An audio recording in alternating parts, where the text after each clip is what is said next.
Bukooliin addaa guddaan barbaachisu hundi keessanuu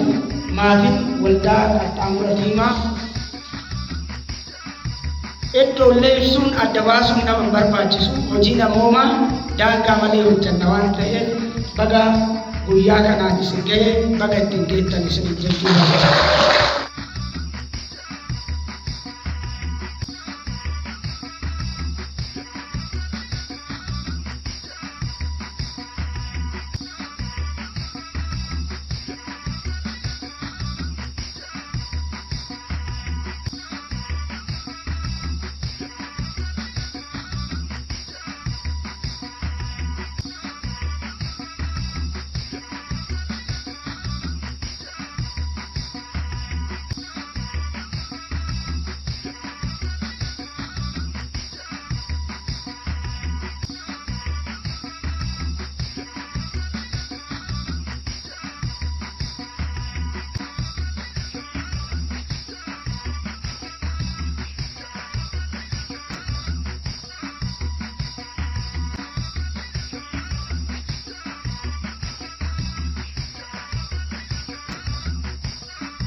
Qaamota adda addaa hawaasa jiraataa naannoo sana keessaa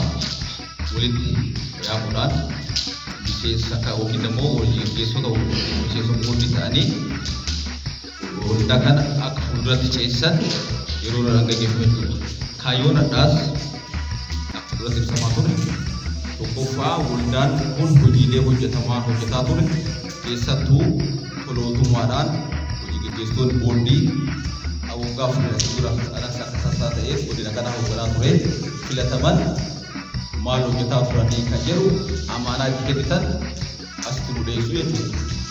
Amaanaa waggaa afur yeroo itti kennitan yeroo filatan uummata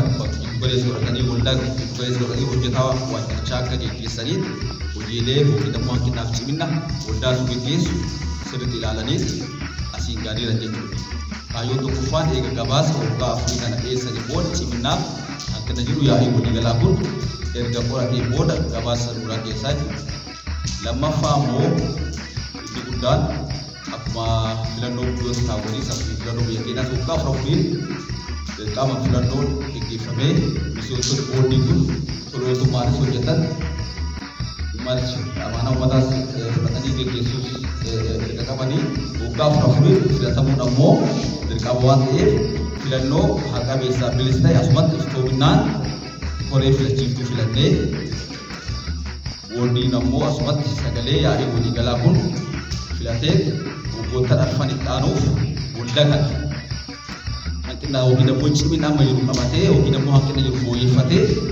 akka fuulduratti keessattuu akka uummata guddina kanaa deeggaruu danda'u hojii namoomaa irratti mootummaa jiraa dhaabbatee hawaasa keenya fakkaatti mootummaa dhaqqabdetti dhaqee gaggeessuu danda'u yookiin immoo gargaaruu danda'u uummata yookiin immoo hawaasa hooggantoota mootummaa abbootii qabeenyaa jiraatota keessaa namoota ciccimaa keessattuu hojii namoomaa irratti baay'ee uummata deeggaruu danda'u baay'ee hojii deeggaranii hawaasaaf tajaajila kennuu danda'an akka filattan dhaabsisuu dabarsaa.